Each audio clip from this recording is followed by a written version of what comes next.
The night sky, an infinite canvas of stars, holds a secret. It's a secret not of what we see, but of what we don't.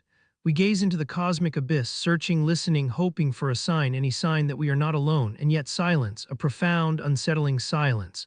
This isn't just a lack of signal, it's a cosmic void, a question mark hanging over every galaxy. For decades, we've sent our probes, our radio waves, our very hopes into that darkness. We've built telescopes capable of peering back to the universe's infancy, but still nothing. This silence, this absence of alien chatter is what we call the Fermi Paradox. Enrico Fermi, a brilliant physicist, famously posed the question, where is everybody?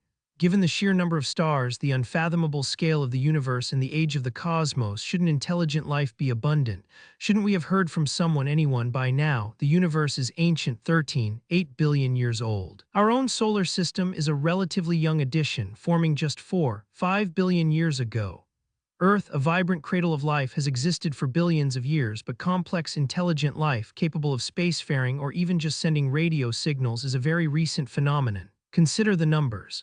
There are hundreds of billions of galaxies, each containing hundreds of billions of stars. Many of these stars are like our Sun, and a significant fraction likely host planets in their habitable zones where liquid water could exist. If even a tiny fraction of these planets developed life, and an even tinier fraction evolved intelligence, the universe should be teeming with civilizations. Some would have risen, expanded, and perhaps even colonized their entire galaxies over billions of years. So where are they? This is where the concept of the Great Filter emerges. A terrifying potential explanation for the cosmic silence. The Great Filter isn't a physical barrier. It's a theoretical hurdle, a bottleneck in the evolutionary path of life, so difficult to overcome that it prevents civilizations from reaching a point where they could colonize the galaxy or even just announce their presence. This filter could be behind us in our past, or it could be ahead of us, lurking in our future. The location of the filter determines whether the cosmic silence is a cause for celebration or a prelude to doom. Let's first consider the optimistic scenario. The Great Filter is behind us. This means we are incredibly rare, exceptionally lucky, or uniquely advanced. Perhaps the very origin of life, abiogenesis, is an almost impossible event. We tend to assume life will spontaneously arise wherever conditions are right, but what if it's a statistical anomaly, a 1 in a trillion shot? If so, Earth might be one of the few places where life ever began. Or maybe the jump from simple prokaryotic cells to complex eukaryotic cells, with their intricate internal structures, is the filter. This was a monumental leap, taking billions of years on Earth. Perhaps it's a hurdle most nascent life never clears. Another candidate for a past filter is the development of intelligence itself. The path from multicellular organisms to creatures capable of abstract thought, tool-making, and scientific inquiry is long and fraught with evolutionary dead ends. Perhaps true intelligence, as we define it, is an exceedingly rare outcome of natural selection. If any of these filters are true, then we, humanity, are a cosmic miracle. The silence isn't terrifying, it's a testament to our unique journey, a confirmation that we have overcome obstacles that most potential civilizations never could.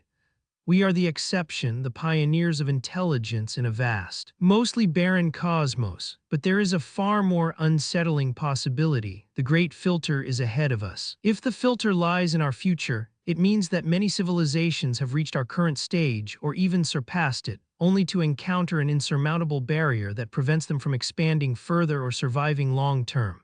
This future filter could manifest in many forms. One terrifying possibility is self-destruction. As civilizations advance, their technological power grows exponentially, often outpacing their wisdom or ethical development. Nuclear war, engineered pandemics, uncontrolled artificial intelligence, or irreversible climate catastrophe are all potential self-inflicted filters.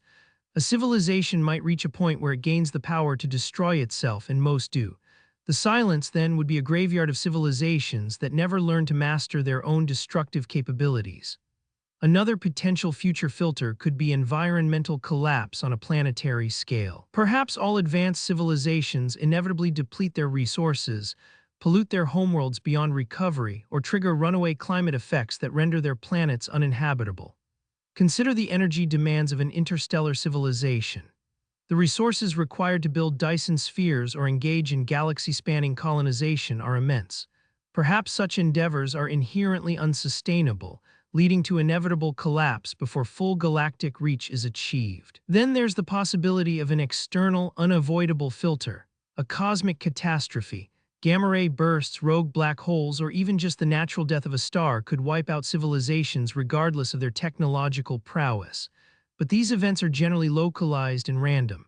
For them to be a great filter, they would need to be far more frequent or widespread than current observations suggest. Perhaps the most chilling future filter is the existence of a predator. What if there's a super advanced civilization, or even an autonomous intelligence, that actively seeks out and eradicates emerging intelligent life? They might view new civilizations as competition, a threat to their dominance, or simply a resource to be harvested. In this scenario, the cosmic silence isn't empty, it's a deliberate quiet maintained by an unseen force. Any civilization that broadcasts its presence too loudly too soon is simply eliminated. We haven't heard from anyone because those who did speak are gone. If this is true, our own attempts to broadcast into space, like the Arecibo message, could be incredibly naive, even dangerous. We might be shining a beacon into a dark forest, announcing our presence to something that prefers silence.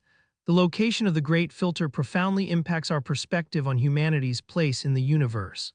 If the filter is behind us, we are incredibly special. A rare success story in a universe largely devoid of intelligence. Our existence is a triumph against astronomical odds. This gives us a unique responsibility to protect and nurture the precious spark of life and intelligence that we represent. But if the filter is ahead of us, then the cosmic silence is a terrifying warning. It suggests that our future and the future of all advanced civilizations is likely finite, perhaps even predetermined to end in catastrophe. Our current stage of technological development might be a common point for many civilizations, a temporary peak before an inevitable decline or destruction. The fact that we haven't encountered alien life or even their ancient ruins makes the Great Filter hypothesis so compelling. It forces us to confront the fragility of existence and the immense challenges that lie on the path to becoming a truly enduring interstellar civilization. We are, in essence, looking into a mirror when we consider the Great Filter. The universe's silence reflects back not just the vastness of space, but the profound questions about our own past, present, and future. Is our existence a testament to our uniqueness or a fleeting moment before an inevitable universal end?